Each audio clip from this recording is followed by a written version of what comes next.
Hey guys, welcome back to our channel. Today's video is going to be on just a pregnancy update, and I was also diagnosed with something called Cholestasis, or it's also called ICP. I was never aware of something like, I don't know if it's a disease or what it is, but I had never heard of it in my entire life. So I wanted to make a video just to inform others that do have it, or some people that have symptoms and they don't even know this exists, just to kind of go ahead, take precautions, and go to the doctor. So I'm gonna start off by, I guess when I found that I was pregnant, you know, everything was great. I did have nausea and not really vomiting. I was just kind of like just tired. Like with my son, I didn't really get morning sickness, but I was always contracting throughout my whole pregnancy. This time around is just basically just morning sickness and tired. So I would say maybe I was probably about 5 months when I started getting a pain up here, like on my stomach. But I thought it was, oh, maybe I'm just overeating or I'm just full. Or so I mean, I kind of ignored it for a while until I decided to tell my doctor one day, because it was getting to the point where I would eat and it was just very painful. I would take a Tylenol, it wouldn't go away, and I just said it, you know, like, hey, it's hurting. I don't know if it's normal pregnancy thing that I've never experienced before. So she asked me, like, what are you feeling? And I said it's just pain after I eat. So she just looked at me, smiled, and she's like, oh, it's your gallbladder, you probably have gallstones. So I was just like shocked, and I was like, well, what am I gonna do? I'm pregnant, like, what can we do? So she said, basically, since you're pregnant, we can't do anything unless, you know, you're like dying of pain, then you'd have to get surgery, but then we would have to also induce you to have the baby. So by this time I was about 35 weeks, so I was terrified. I didn't want to have the baby at 35 weeks, so I just kind of ignored it. I took some pain medicine, and it was just the regular Tylenol. I didn't take anything stronger than that. What I was doing is just watching my diet. I wasn't eating greasy food or a lot of soda, stuff like that. I was just kind of being careful on what I would eat. By the time I turned like 30 weeks, like, the pain completely went away. So I figured, like, I don't know, they dissolved, or I'm not sure, you know, what happened, but it stopped.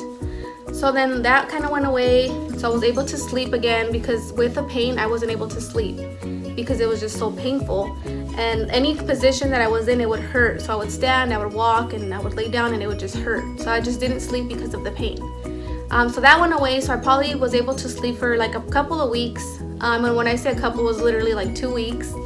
And then I started getting really itchy on the soles of my feet and on my hands.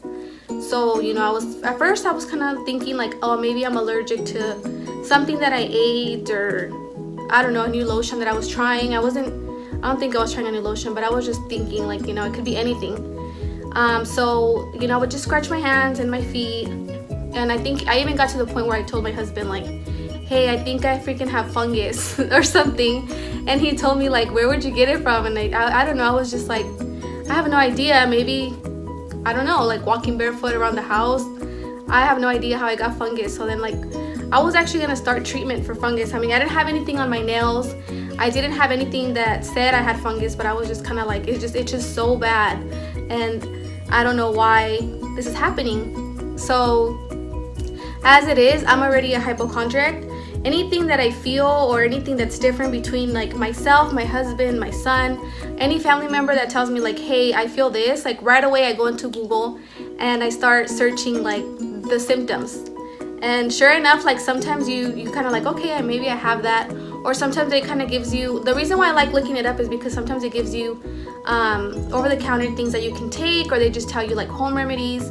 So I like doing those types of things instead of taking like pain pills or anything like that. So surprisingly this time with the itching, I didn't look anything up. I was just kind of thinking like, I don't know, I caught an infection, or I don't know, I wasn't sure what it was.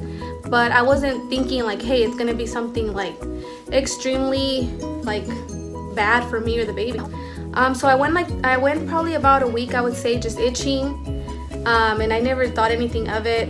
But then the second week came around and it was getting worse. Like, it was getting worse to the point where my whole house is basically carpet, so it would get to the point where I would just stand by the wall, hold on to the wall, and I would just scratch my feet on the carpet like non-stop. and it got to the point where my son started doing it also, just because he would see me and he thought I was playing, which is kind of funny, but because he thought I was playing or I was dancing or whatever, but it was just itching so bad. Or also I did notice it was kind of getting weird, because I would scratch it where it was itchy and it wouldn't go away. Like, it just kind of felt like it was inside of my skin.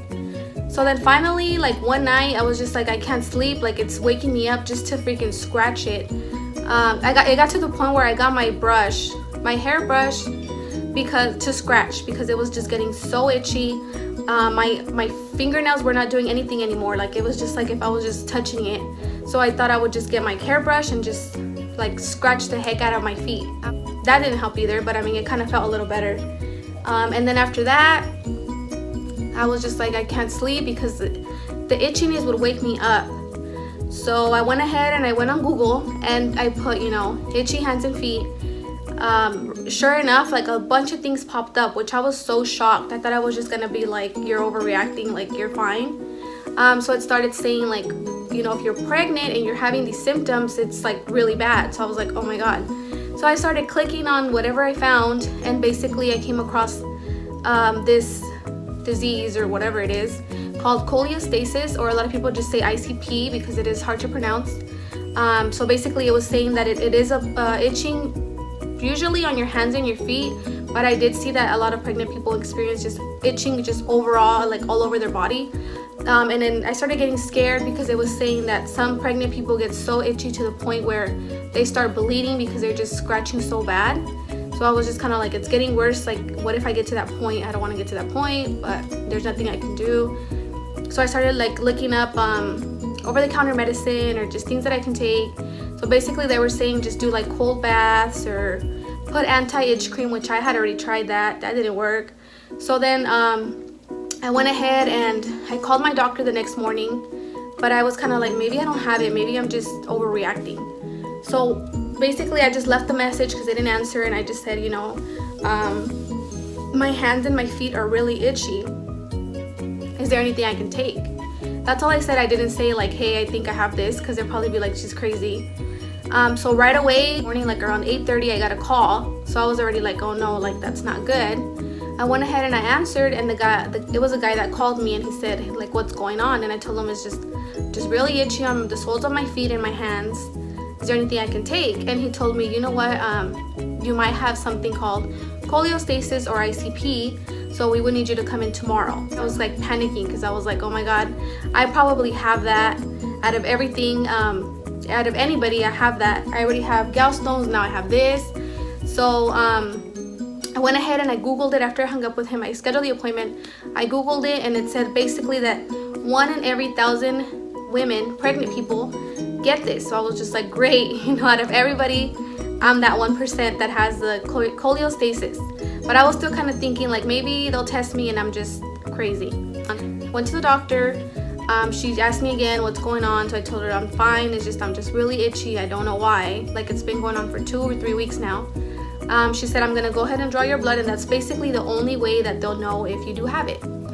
So they drew my blood, and then she also told me that it takes about a week to receive your results, just because there's only 2 labs in the whole country that actually test for this ICP. So I was kind of like, great, now I have to wait another week. But they called me it took maybe about 5 days. Sure enough, they called me right away, and they just said, you do have it. So they went ahead and put me on a prescription called Urso. I know all the ICP people get prescribed this, and I know it's just different types of strains. So I got prescribed that, and ever since I've been taking those, I haven't really been that itchy, which is great. But the bad thing is that I do have to get induced. I'm currently 35 weeks and like 3 days. So I went to an appointment today. They told me, yeah, you still have it.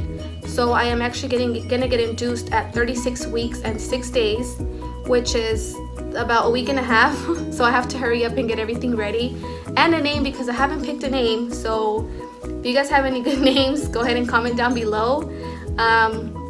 Also, I wanted to tell you guys about the levels. So I know they test you your bio levels, and I know the norm is, I think, under 8, and if you test over 8, then you have it. So when I looked at my results, I freaked out because mine were actually 58, and it's supposed to be 8 or below. So it kind of just depends on your levels, whether you get induced or not. You also do, if you do have ICP, you have to go to the doctor twice a week. So I've been going to the doctor twice a week to do the NSTs and also the ultrasound. So I get ultrasounds every week now just to check on the baby. Other than that, that's basically all that it is. I mean, it's scary, but I mean, I'll be fine. You'll be fine if you have it. I just wanted to kind of put it out there. You know, if you are itchy, especially on your hands and your feet, you might have it. A lot of people don't, I mean, like me, they didn't think it was anything, but you know, I googled it, you know, googled research, everything, and it is something to worry about. So if you're pregnant or you know someone that's pregnant and they tell you like, hey, I'm itchy, like go ahead and go to the doctor like right away, because you probably have this. I know if you don't take medicine and your bile acids are really high, like it could actually cause harm to the baby or yourself. So it is something to keep in mind if you are extremely itchy. Other than that, I think I answered everything. So if you guys have any questions, you guys comment below and I'll go ahead and answer you. Or also you guys can DM me or whatever you guys would like. But that is all for our video. We'll go ahead and see you guys next week. We're also gonna try to vlog the labor. I don't know how much you guys will get of that, but we'll try to vlog as much as possible just so you guys can feel like you guys are part of our family. So don't forget to like and subscribe, and we'll see you guys on the next video.